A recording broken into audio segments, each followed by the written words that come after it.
colleagues at MAC. We are recording. Joanne Pino from MAC, B. Popigiet, and David Spicer.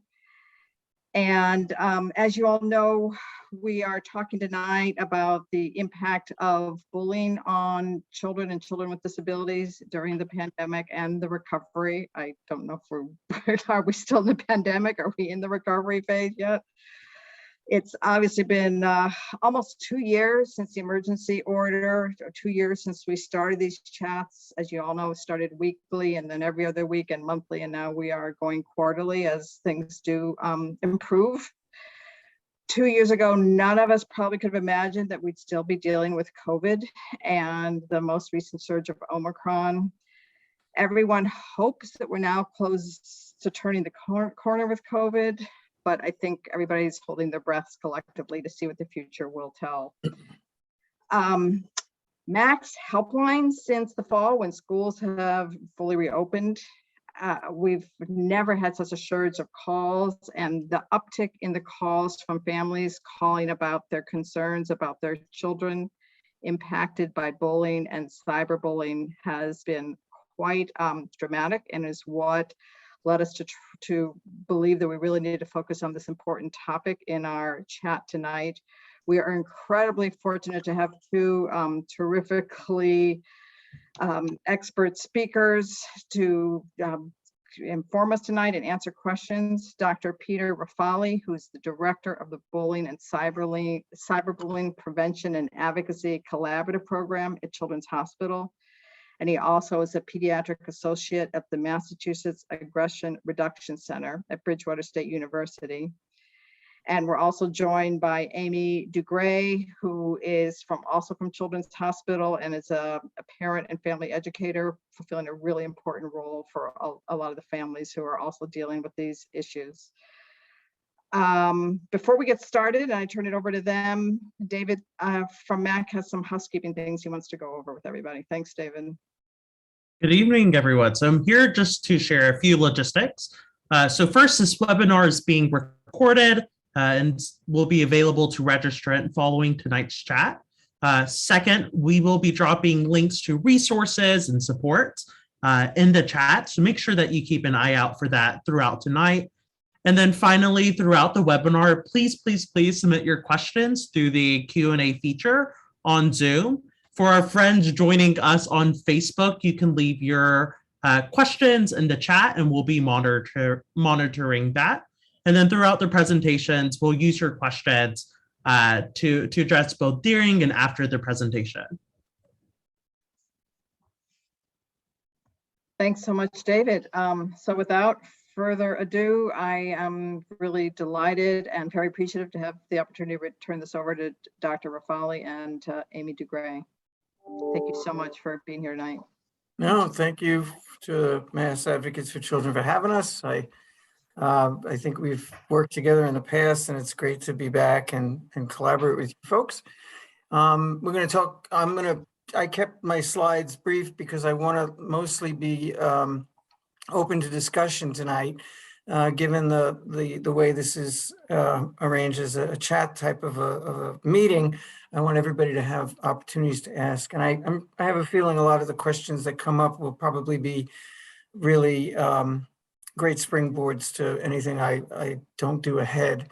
So, but for the foundational piece of it, we're gonna try to, of course, now that I have it, it's not advancing. There we go. So, we started back around 2009 at Children's Hospital in Boston. It still remains the only children's hospital-based clinic that's devoted to bullying and cyberbullying prevention and detection and intervention strategies that are evidence-based. We started off looking at kids with disabilities being bullied because that's my field in pediatric neurology. But then it was apparent that the general population, other specialties in the hospital, general pediatricians, parent groups, everybody was interested. And so we will see anybody who wants to have a consult, an individual consult, and we try to help each kid based on their individual stories and what's going on.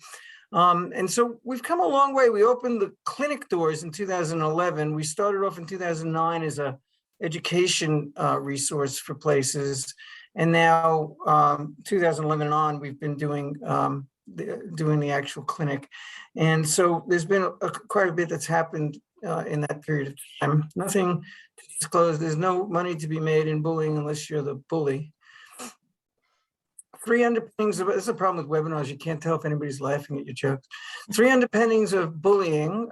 So we want to first of all start, and Amy and I both, we're talking that, it's really important to get these foundational underpinnings down so that people really are talking about the same thing.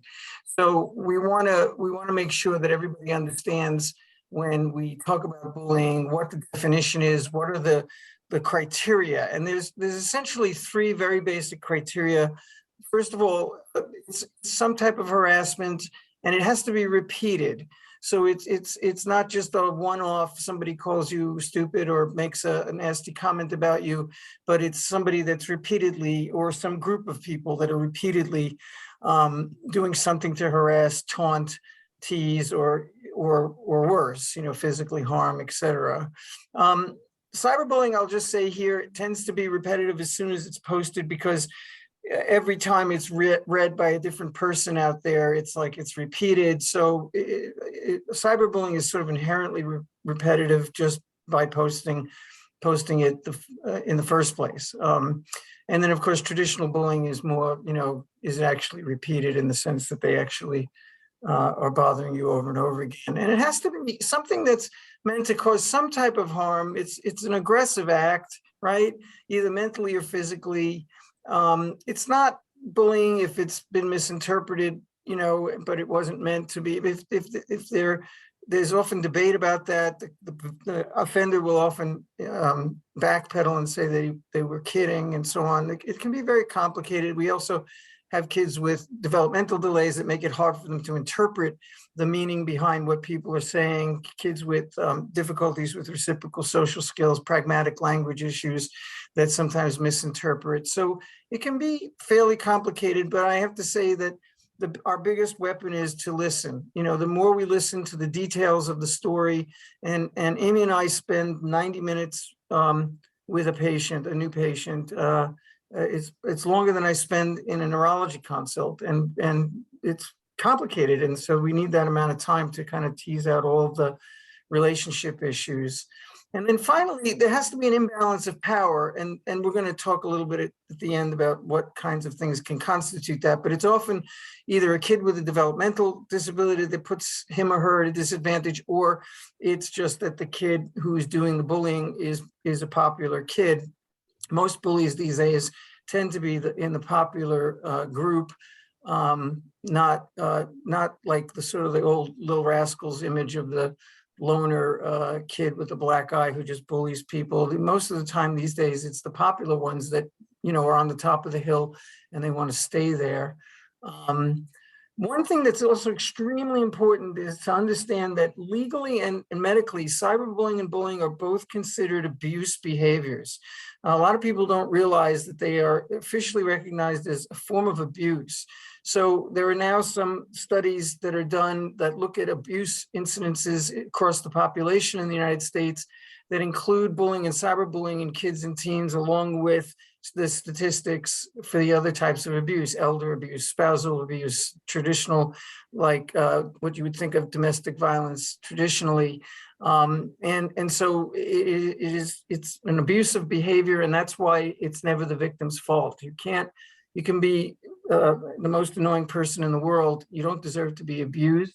And so if somebody's bullying you and they're trying to blame you for it, I tell the kids, this is just their excuse for doing something they're not supposed to be doing. It's never your fault if you're being harassed or bullied. And the medical and psychological consequences are similar to other forms of abuse as well. Victims behave like victims of other forms of abuse. They're often quiet. They often are fearful to report because of fear of retaliation. And they often keep it to themselves and just suffer. And so it's a very similar situation for these kids. And then, we all see the threats from adults on television, the abductions and the missing children, all the horrible things that, make us concerned about adults abusing kids. But we need to keep in mind that threats from other children are actually greater. The chance that your kid's going to get bullied, harassed, emotionally, tortured, to use the word, is much more than the risk of actually getting, abused or abducted by an adult. They're both egregious, they're both horrible, but the threats from kids tends to be underemphasized. People don't tend to consider it as serious, and yet both can lead to very serious outcomes psychologically, medically, and even death, of course, in the case of bullying by suicide, which is not an uncommon thing and is on the news fairly regularly. So this is why we take it so seriously. A lot of parents, fathers in particular, will have the tough it up attitude, and this is normal part of growing up. And our argument back is, with the current understanding of bullying as abuse should never be the normal part of growing up. And it's just to assume that this is like something that's just going to toughen you when it's true bullying is just a fallacy. So, medically, and as far as the school's responses, we've learned a lot of things over the past, 10, 12 years, as far as, looking at who in the population is at highest risk for being bullied, and then also what the schools are responsible for doing by law and what they actually do in practice. And unfortunately, very, very frequently, and there are some schools that are amazing and great at this, but there are also many, many school districts where the parents are basically just told it's not bullying, or we don't use the quote B word here, or they kind of like just try to shuffle it under the rug kind of thing. And we'll go over some of the reasons that might be. But we have some more information now about who the highest risk groups are, and also what the medical consequences of unchecked bullying can be.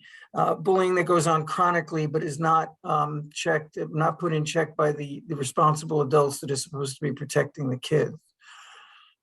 So we know that kids with medical disorders are at significant increased risk for cyberbullying and bullying, and this can be pretty much across the board as far as the systems of the body. So obesity, asthma, allergy. We have kids with peanut allergy that get threatened, and we had one that was actually literally smeared with peanut butter by the bully. So it can get. It's amazing how ugly it can get, and how much disregard there can be for the victim's safety with some of these kids who are callous, unempathetic, unemotional. And unfortunately, asthmatics get bullied because they can't keep up with sports as much. The obesity kids, of course, get it, and the psoriasis kids, the vitiligo kids, the severe acne kids, all the derm stuff. We actually get patients from dermatology at Boston, and their kids get bullied so much that they were actually interested in starting their own chapter, so to speak, of a bullying clinic for the dermatology department, because it was so common. But the highest incidences of all are in my field, which is the kids with the neurodevelopmental conditions, autism, ADHD, Tourette. These kids have the highest incidences. The high functioning autistic kids top the list at about 92%. Are bullied within any individual school year, and the other group that is about as bad, maybe even worse, same thing, upwards of 90% or more, is the LGBTQ group. Unfortunately, is very severely at risk. So we know that autism and the ADHD are particularly vulnerable. We know students with learning disabilities, because they stand out and get extra services, get picked on. And we know that the kids with emotional behavioral disorders are likely to be bullied, and sometimes to become a bully, what is known in the literature as the bully/victim, where they are bullying somebody else, but they're also getting bullied themselves. And so it is possible to wear both hats. Kids with disabilities often lack age-appropriate behaviors. Normative development patterns aren't achieved, especially social skills. ability to self-advocate, stand up for oneself, difficulties in self-assertion, self-control. Let me just pause here. If there are any, David, are we getting any questions as we go here? Yes, one question for you. Okay. So with regards to the Massachusetts anti-bullying law, what are your thoughts on making like better protections for children to report? Often there's a culture like tattletaling culture, fear around that, Right. but also addressing like subtle bullying, maybe something that may be pushed off to the side or not seen as so egregious. So what are your strategies there? So a Sorry, couple of just things. Dr. Raffalli, just one thing. There's a poll here if people don't mind answering this as we're going through, just so you can have a sense of the type of disabilities that are represented here tonight. But keep okay. talking at the same time. I just want to explain that. Thank you. All right. No problem. Thank you for, I thought I was going to just sort of lower, Yeah, you can X out of it, so it's off your screen. So, so David, the question's really, I don't know, was it yours or somebody in the audience? It's an excellent question. And, first of all, as far as the Massachusetts law is concerned, Massachusetts has one of the most comprehensive anti-bullying laws on the books. In fact, there are many other states that have modeled their law after Massachusetts. New York also has a very comprehensive, excellent anti-bullying law. And in Massachusetts, like most of them, they put the onus on the school to prevent, detect, and then intervene if they have to in bullying situations. There's a mandated reporter status that goes along with that law for every adult staff member in the school. And there are some requirements on the school, including that every staff member needs to be trained in bullying, and also that they have to be vigilant for it and respond to it. So the interesting thing about Massachusetts is that there is within that bullying legislation, there is a separate piece that is devoted to kids on IEPs. Not every state has that in their anti-bullying legislation, but we have a particular section on the kids on IEPs and the fact that their IEP should actually list in writing that they are at increased risk for bullying. And that has implications for staff, namely that they need to be at increased vigilance for that kid in his interactions or her interactions. And they have to look out for what you pointed out, some of the more subtle stuff, which we call gateway behaviors, like eye rolling, finger pointing, snickering, things that suggest that intolerant behavior is being directed at that child. And it's very important because, like we said, sometimes the victim himself is not clear of what's going on. They may be more confused.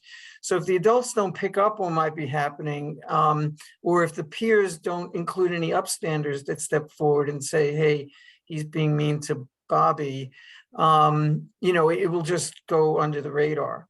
So yeah, can I pop in real quick? Yeah, sure. I think what's really tough is that a lot of the times these school districts in Massachusetts, as we know, is great with all the legislation. I think what's really tough is, as a teacher, you sit through these bullying trainings, all of this stuff during like a professional development, and your brain kind of like goes numb because you've listened to, and until you're kind of in it, as a teacher, I was a teacher before, and we'd talk about bullying and we'd sit through professional development and you're just kind of like, nodding off. And it wasn't until I started this clinic with Dr. Raffalli that I sat there and was like, oh, that's got some really crazy consequences. This is, I probably messed that kid up, by not doing anything. And I think until, somebody really is sitting there and in it and sees consequence of it and knows what to look for, it's like going to grad school, but you don't learn anything until you're in the classroom and you're like drowning, So it's kind of one of those things where you could write the best law, you could write the best IEP, you could do everything great, but until you're kind of in it, it's hard to pick up on it and really know, what's happening or what to look for or how to handle it. So that gets really tough for teachers. And I think it kind of comes right down to that frontline person. You can change the laws, you can change everything, but until you're in it, it's hard. And so these teachers, some of them get it, some of them don't, and they get kind of swept up in everything. So I'm just going to add that piece right there. Yeah, no, and I think that just to expand on that a little bit, the cacophony of just constant noise and craziness, particularly like at a middle school level, there's constant volume. And I think that, it's natural for them to just sort of get a little jaded because you've got a billion kids saying, he said this, he did that, she stepped on my foot. And it's like constant all day. So they sort of get into that mode of, it's probably best to just kind of like, just let it be and don't get involved. But with the Ignore bullet him. You're fine. You're fine. Yeah, it'll be all right. And most of the time it probably will be, because a lot of that is just sort of drama. But if it is true bullying, that means you're going to miss it. And the other thing that I would add to what Amy said is that sometimes the best way, and I think Amy will agree with me, that the best way to begin to really feel it empathetically, to really understand what the seriousness is when you sit and you actually have enough time, which is tough for teachers or the principal even, to just sit. I guarantee you none of them is sitting 90 minutes with the kid and the mother, listening to the whole story and all of the details of what each child has done to them, because they just can't. They can't possibly spend that much time doing that. But we do it. And when we do it, you really feel it. You can feel the emotion. When the kid starts in the office crying and the mother then starts crying, and you're going through the thing, you can see this is really causing damage. And so it is important to try to raise people's empathy levels, but it is tough. I mean, and I don't envy teachers. There's lots of things we could go into. It's totally probably a different lecture. It's a totally different scope that we're not doing tonight. But, there is more and more parental aggression and unacceptance of teachers as authority figures. I always, say when I was a kid in the 60s, my teachers and my school principal to my parents were like family. They were like, the principal was considered sort of like a father figure. Now there's so much pushback by parents.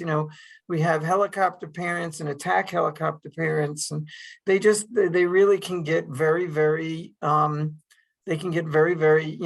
aggressive towards the school staff, particularly when their kid is being bullied and they feel like nobody's doing anything about it.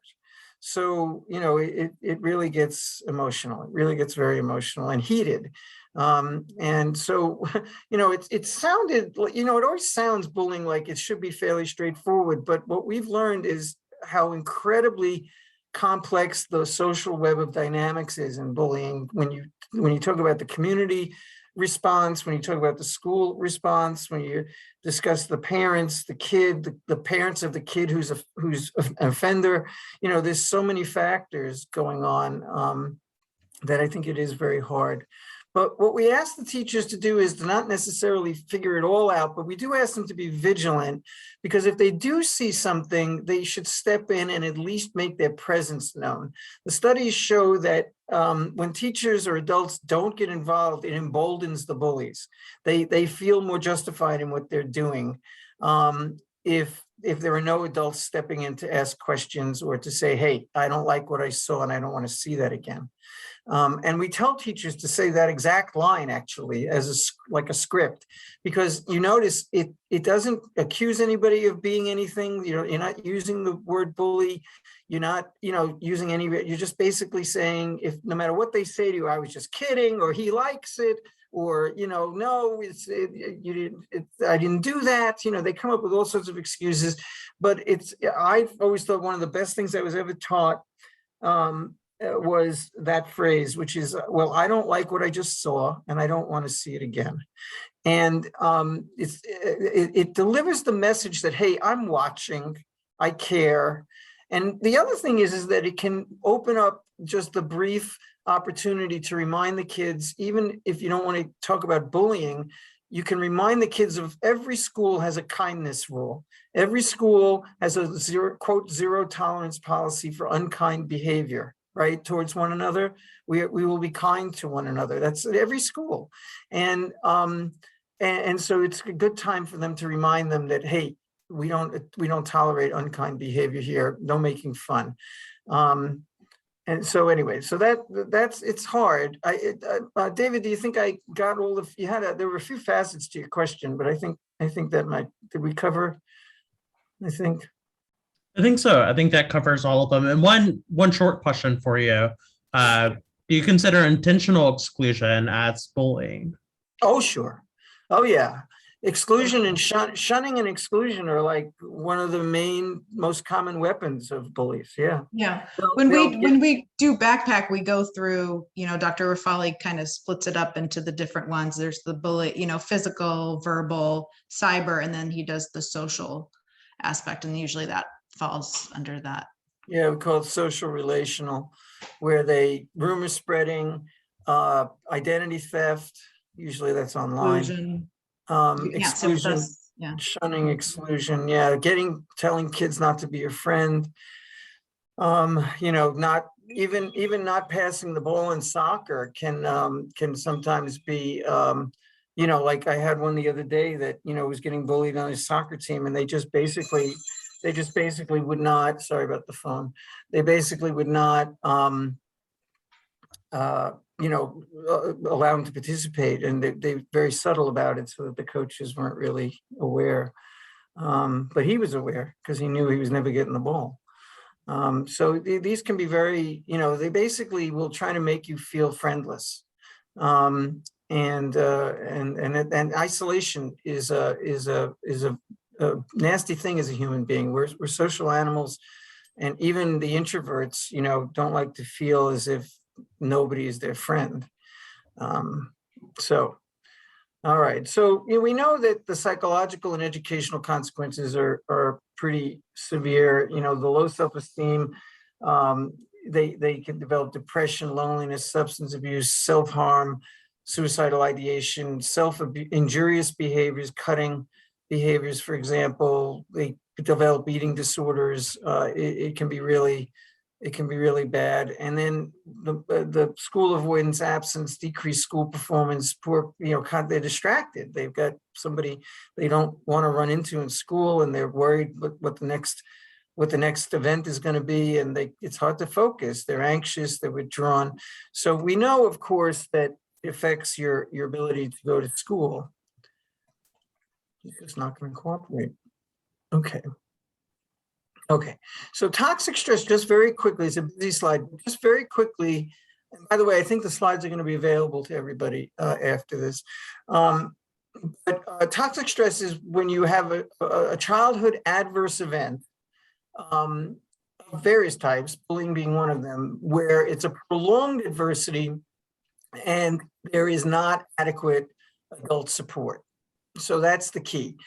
All sorts of stress can be strengthened if you have adequate adult support, if he gets through it, but when it's abuse, i.e. bullying, and when it does not get stopped, it can lead it can become a toxic stress. And toxic stress is a medical term that is associated with increased risk of not just psychiatric illness long-term, not just short-term, but long-term, but also long-term increased risk for cardiovascular, immune, endocrine, and neurological diseases. So people who undergo toxic stress as children and teens are at higher risk for being medically ill, particularly in those four systems, than people who don't have that kind of childhood adverse event. And so, again, another reason to take this very seriously. So Elizabeth Englander is with the Massachusetts Aggression Reduction Center, and they have a terrific website, MARC Center, MARC Center, all run together.com. And they have terrific resources for teachers and parents and so on. And I'm an associate with her. She does research in bullying, and I do mostly clinical. And she outlines how looking at the various things that can make a power imbalance. So popularity differences, of course, social success, students who differ in their self-confidence, students who differ in athletic ability or academic achievements, students who belong to a group that's frequently targeted, that's considered low power group like the LGBTQ group, special ed kids, and so on. And then students who differ in the degree to which adults like them and admire them actually also are at a disadvantage. And then sometimes students who differ markedly in personal appearance. Most probably obvious one is the goth kids that deliberately dress in black. It can draw negative attention.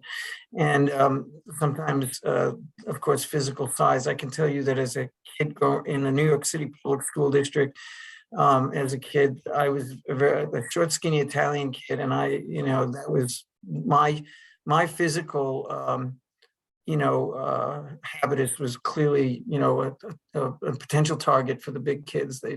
They knew that I couldn't defend myself.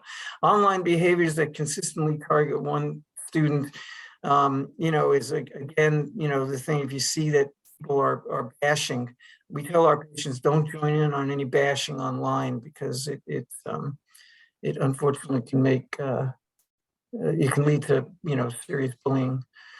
And then, of course, you could be outnumbered because we have a lot of kids where it's not just one kid, but it's a whole group of kids, or there's a main bully and then what is termed as henchmen, which means friends of that kid who do the main bully's beating. Then here's another problem that schools will sometimes, if the victim gets so ticked off, so upset, so frustrated that they decide to retaliate, the school will then say to the parents sometimes, you see, there's no power imbalance, so it's not bullying because he's doing it back, so it's just a quarrel.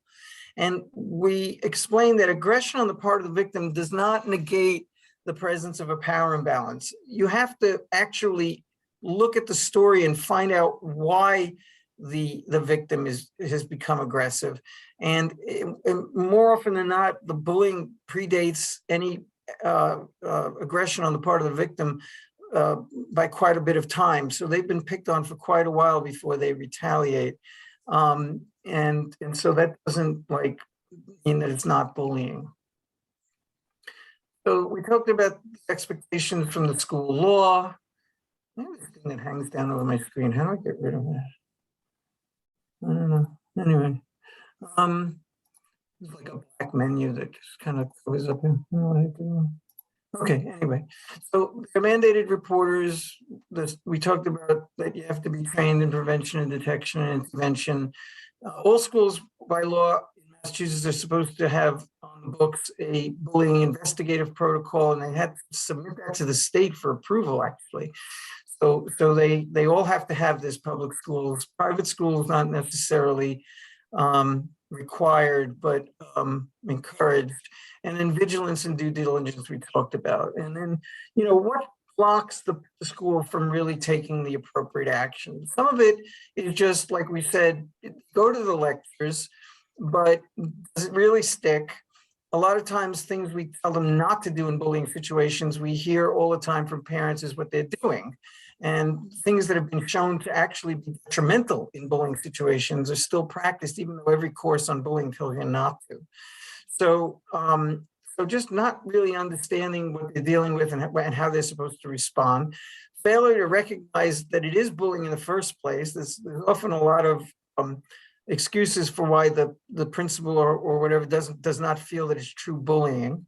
Fear of retaliation from the perpetrator's parents is a big problem, and fear of problems with the school's reputation is an obstacle for them. It's much easier if they decide that it's not bullying in the first place. Looking for loopholes in the definition, we already talked about. The power imbalance one is the one they most commonly try to claim is not present. And then personal biases. We've had many kids who are so well liked by their teachers and their principal and their coaches that the reaction to the victim's parents is, Joey, he can't possibly be a bully. He's a great kid. Failure to understand the provocative victim. A lot of times schools will say, I'm sure Amy and I can't even count how many times we've heard the parent was told, well, he is annoying. referring to their own child. And again, it gets back to what I said before. Yes, we know that kids with autism, we know that kids with ADHD, we know that kids who tick frequently can be, quote, annoying other kids, but no matter how annoying you are, it doesn't give them the right to abuse you. Nobody deserves to be abused. And it's also blaming the victim. It's a failure to understand this kid's neurodevelopmental issues and to actually be using those as a reason for the bullying, like it's the victim's fault, which is just really inappropriate. And then, like I said, they try to. So, this is what I was referring to before. Mediation is a no-no in bullying circles. We do not attempt mediation. A lot of schools will try to pass the peace pipe. We'll get them together, they'll have a talk. It has been shown to backfire almost uniformly. It makes the situation usually markedly worse, particularly for the victim. There's usually retaliation afterwards by the offender, feeling that he's been tattled on. Ooh, that was a part, David, that I didn't get to, the tattling. I'll have to get back to that maybe if we have time.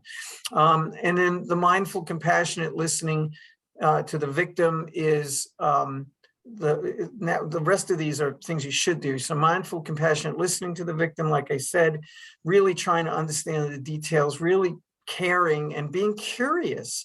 I think one of the things that Amy and I, that is just sort of our secret power, is that we're both, for some crazy reason, curious about what is going on with this kid. So we'll sit and tease out like all the details and all the different kids involved. And so what did he say to you, or what did they do to you?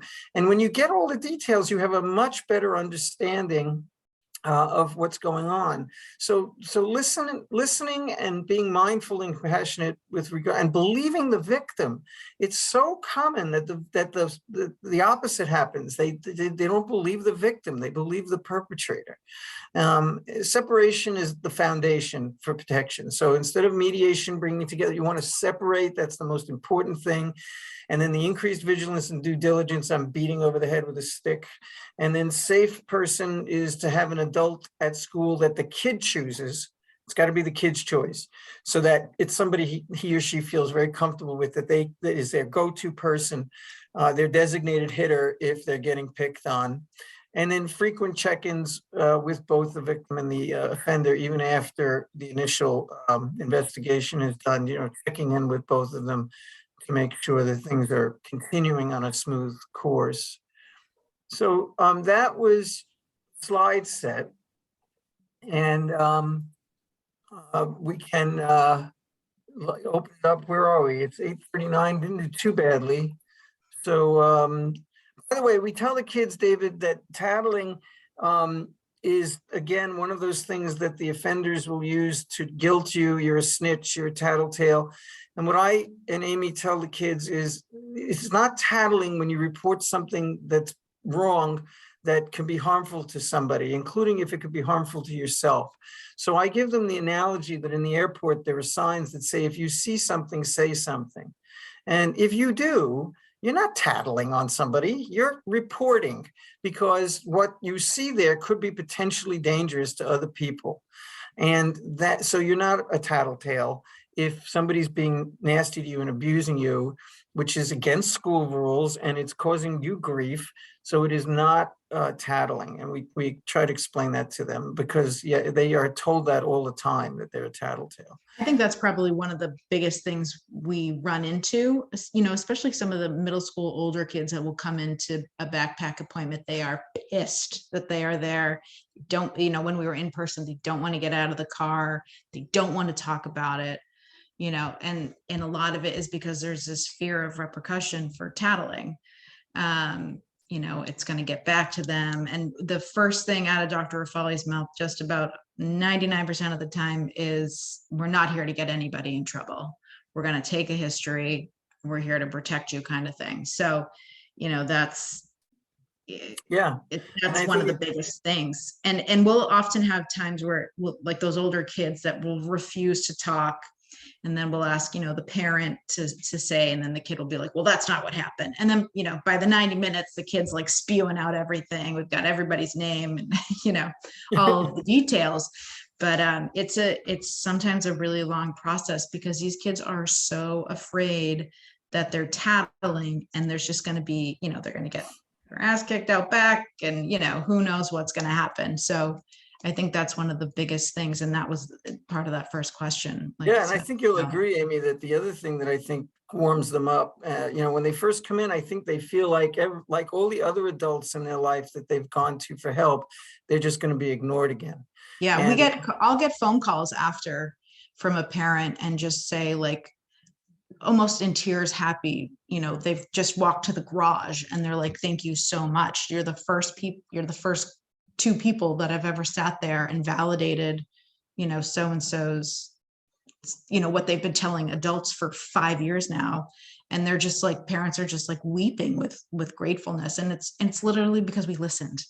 And that's we it. get these incredible thank yous, and I say, what are you thanking me for yet? We have to see if we can stop the bullying. We didn't stop the bullying yet. We're just, because the fact that you listened, they just are just so thrilled that somebody listened to them and that somebody agrees with them that this is horrible.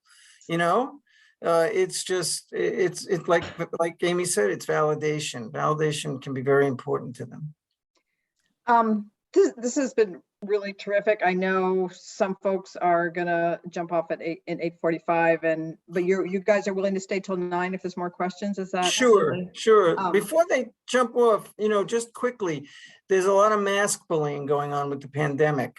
And so it's going to get worse because they're going to start relaxing the mask laws in the classrooms. And so some kids are going to come in with masks because their families feel it's premature. And some are going to come in without masks. And we've already seen bullying regarding masking. One kid, making fun of another. And adults. The adults, well, sure. I mean, there have been fist fights in supermarkets over masks. But I think that the issue is that parents are going to need to be very compassionate and to listen and to just commiserate with their kids and explain that every family has to make the decision based on their family, and that, our family, we're doing this, but, it doesn't mean that, we have to be, frustrated or annoyed with the other family. And if they make fun of you for wearing a mask, you just say, this is what my family is doing. And, just try to be as supportive for your kid as possible, because it's going to happen. And I think we just have to expect that we're going to see that. Yeah. Awesome. One question for our participants, please feel free to keep on putting your questions in the Q&A. So one of our participants has a child who's nonverbal and uses an AAC device, and they're wanting to know, like, as a parent, what can they request from the school in terms of trying to introduce students who uses these devices for communication and trying to reduce and prevent bullying for students like this parent's child. So just making the other kids more aware. Right.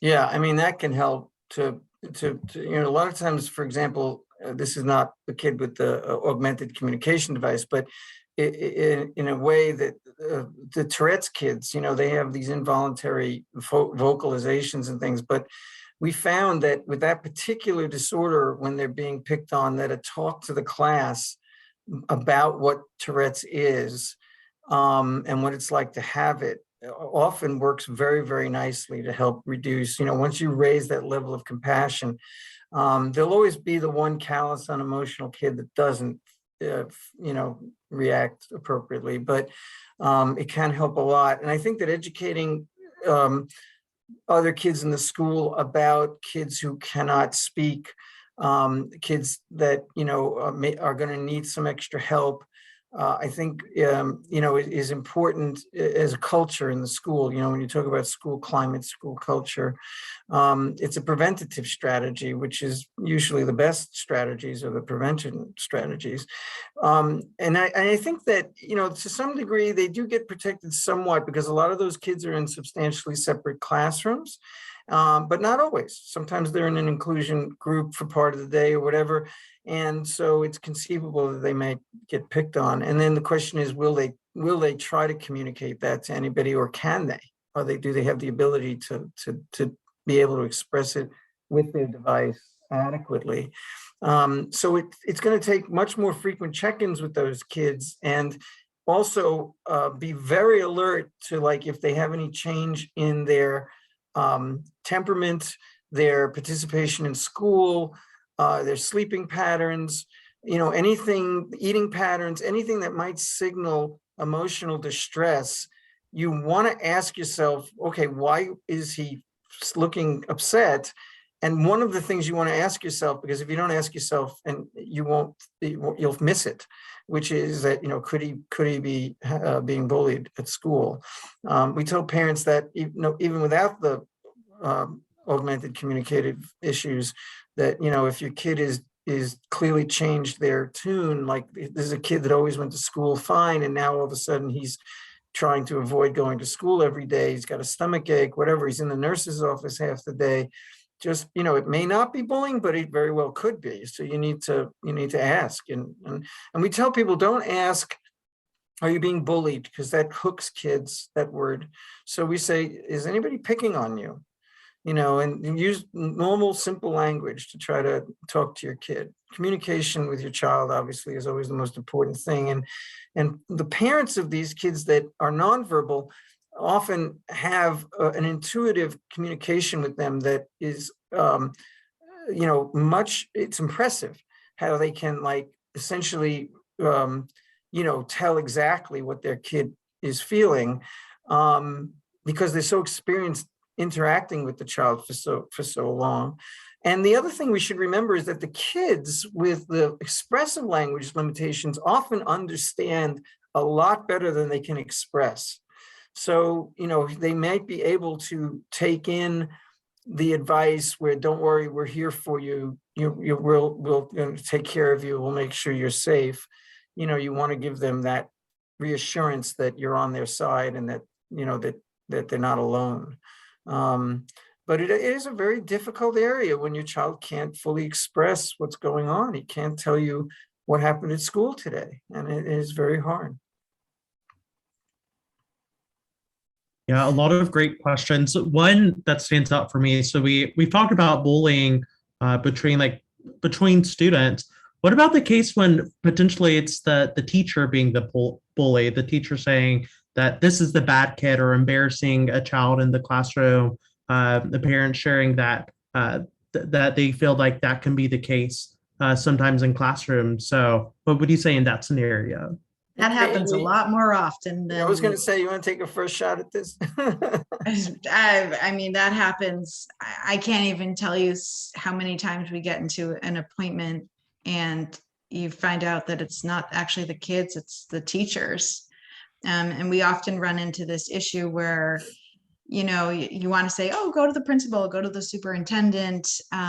But those higher powers that be, they often back their teachers, or you don't want to ruffle feathers or whatnot. And so, I mean, sometimes we say, call MAC, call an advocate. You definitely want to make sure you have a paper trail. That is for sure. You want to log every, incident that you have, time, place, talk to your kids about it. And because you want to have a paper trail, because you're going to have to go to the principal, and then you're going to have to go to the superintendent, and you need to have the evidence. They're going to ask for it. And, after that, then you might want to loop in an advocate, and then you might want to call the Department of Ed and file a formal complaint. Because once you file a complaint, it gets, unfortunately, the report has to go to the school district as well, but it also, goes to the state. And they, hopefully would investigate something like that. But that is a tricky one, because now you have the word of an adult versus the word of a kid, however old. And that gets to be a gray area. And the kids don't always have, the backing that they would really need to, make a difference. And that's where the parents being the advocate, is going to be important. So you do want to talk to those people, the principal, vice principal, school counselor, whatever. But you want to be able to kind of pinpoint, have a paper trail really of evidence, I would say. I mean, Dr. Raffalli, if you want to. Yeah, no, I was just going to add that sometimes the teacher will set the victim up for bullying by treating him or her badly in the classroom because of whatever shortcomings he or she might have. So we've had kids that, are actually given negative comments by the teacher in the classroom because of their reading difficulty or because of the fact that they're not paying attention or whatever it is. And when the other kids in the classroom see a teacher treating the kid that way, then they're going to feel justified in also, attacking that kid. So it's sort of like volleyball, the teacher sets up the spike and then the bully, slams it down. And there is a debate as to whether or not teachers on kids should be called bullying because, bullying technically is really peer victimization. And so obviously a teacher is not a child's peer, but I believe Massachusetts and the CDC both have made some allowance for using the term bullying if it's a teacher. I tended to, stick with the fact that it's peer victimization.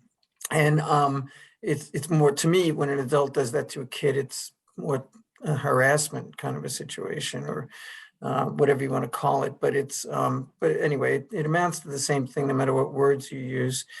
We had a kid recently that the teacher was, he wasn't attacking a particular kid in the class, but just he's espousing his thoughts about how the whole masking situation is a farce, and that that you don't believe everything the government tells you, and that kind of stuff. And then one of the kids went home and said to his mother, Mr. So-and-so says that, that this is all fake and it's all, it's like, so it's amazing to me. Teachers can get themselves in trouble sometimes. They sometimes just, I don't know what it is, but they loose lips, they just start talking about stuff they shouldn't be talking about. And they sometimes actually do I don't know what's the word, insult, attack, damage. They come after a kid, like a particular kid. It happens kid. a lot more than you'd like to think. Yeah. We've got these are such great questions and great answers, and I see there's a lot of other great questions, so maybe okay. Can we move? Do you mind moving along to the next one? No, please. Okay. Yeah, please. Great. Dave, go ahead, David. Thank you. Yeah, for our next question. So if the district finds the case of bullying, what are recommendations to sort of like motivate the district to maybe like separate the bully and the victim, maybe putting them in separate classes? So that's one of the easiest solutions in the book. That should So you're saying if the school acknowledges that it is bullying? Right. And how do you sort of like motivate them to like get the ball rolling on taking action? Maybe it's separating the students.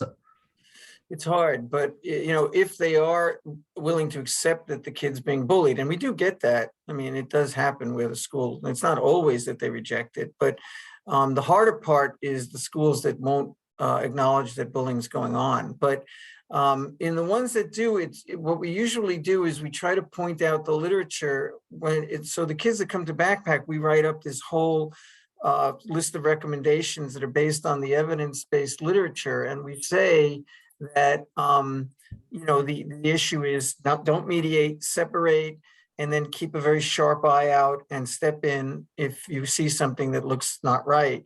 And most schools are okay with that. The problem that we see a lot, though, is that they'll move the victim. And we often will say, listen, it's not really fair to inconvenience the victim if you're going to change classes. It really should be the offender that changes the class. But they very routinely will move the victim. And I don't know what that's about. Again, I wonder if it's because they're a little bit concerned that the perpetrator's parents are going to retaliate and come screaming to school, why are you moving my kid? And since the victim's parents just want him protected, maybe they're a little bit more amenable to letting him get moved, but it's not really technically fair to do it that way. We did have one kid, Amy and I, that was actually very happy to be the one to be moved, because it turned out that she wasn't with her friends in her original assignment. And so moving to the other cluster, in that case, she actually was with her friends. So she was actually very happy with that. But separation is not usually too hard to convince them to do. It's just sometimes the details as to how they accomplish it is a little difficult. Sometimes, kids with IEPs, and they have specific services, time, and they fit into a certain group. That's where it gets a little bit tricky.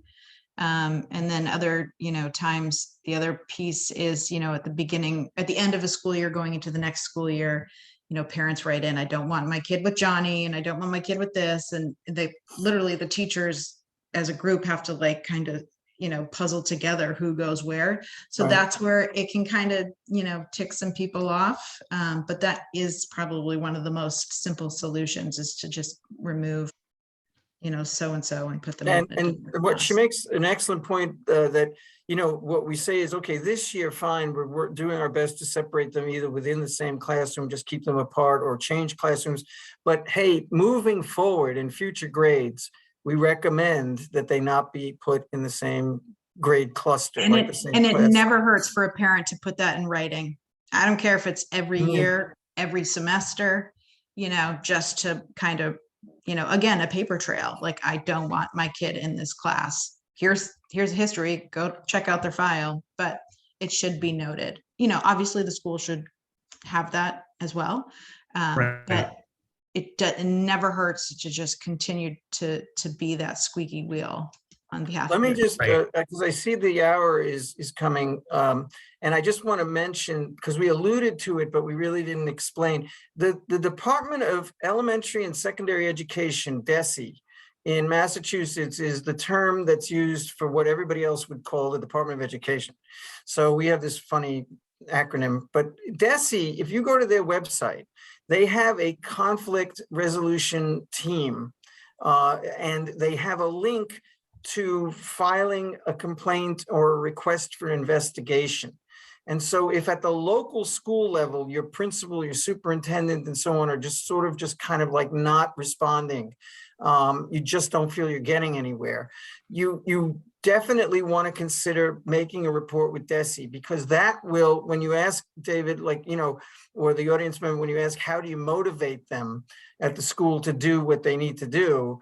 A lot of times, if they get a phone call from the Department of Education saying, hey, we've got a complaint, a lot of times they'll sit up straight, and they'll say, all right, well, we're working on this. We're going to do this. We're going to, and so it's one way to sort of get them a little bit going. We've had some parents that have even gone to their local state reps. The school gets a phone call from some senator's office saying, hey, we heard there's a problem, so there are ways of getting them. And then the last resort is an attorney, which some people have had to go to because they just can't get anybody to really help them. But we tell you to leave that as a last resort, because once you do that, the school just closes down and they don't want to talk anymore. So your communication with the school is going to fall apart once they're aware that you have an attorney retained. So you usually leave that as a last resort. So just to say thank you, Dr. Raffalli and Amy, those are really good points. We're dropping into the chat the links to filing a complaint, and there's a lot of information on MAC's website about how to file complaints and some sample forms. And that's something you can contact our helpline with too, to get guidance about how to do that if you think that makes the most sense. It's 8:59, so I don't really know if we have time to squeeze in one more question, or David, if you think we should just call it. We should probably there's so many other good questions in there, but we'll come back. You mean I can't do my other 20 slides that I have? Is there any information on how to make an appointment with Backpack? Do we have that? Well, what I was going to say is you're just right ahead of me. You can drop that into the chat if you have time right now, but we're going to send out next week some additional resources and a copy of the slides. So if the two of you want to send us however people can contact Backpack, we will be sure to highlight in the resources we send out afterwards. So that do you want me to, oh, sorry. I was just going to say, Dr. Raffalli, you want me to put? I'm trying to put the website in. I can now put the it's- phone number to the admin. right Okay, now. you do that and I'll do this. And as for that link, that resource being put in the chat, I do want to recognize that we weren't able to get to all the questions. So to those participants, please use Mac's helpline. The number in both the webpage link is in the chat. So make sure that you take advantage and contact Mac. Right, and then you'll also know how to contact Dr. Raffalli and Amy directly at Children's as well, in terms of knowing the kinds of supports that they have. They're obviously incredibly knowledgeable, a great resource, a really important ally for families and kids. And we are so grateful to you both for coming here tonight. It's late, you have so many competing things to do. For all of you who are here tonight, we really appreciate your. As long as I'm not missing well. Sean White, I have to make sure I see Sean White on the snowboarding, you know. You might have missed it. That started. I might have missed it. He's like 39 or something now. 35. 39. It's like He's 30. 35. I think 35. Yeah. Well, thank you so Yeah. much. We really appreciate your time. No, it's Thank you. great. I always feel bad because it's like, you know, we wish you just had more time because there's so much to talk about. But I know. we really appreciate being asked, and this was great. And if there's anything we can do for people, just reach out. We're very Make an open. appointment. Thank you. Yep, we're Thank happy to so see you if you much. feel you'd like to see us. Yep, we're happy to do that. All right. Awesome. Thank you both Thank so you. much. Have a so great much. night. Bye. You too. Bye. Take care, everybody. Yeah.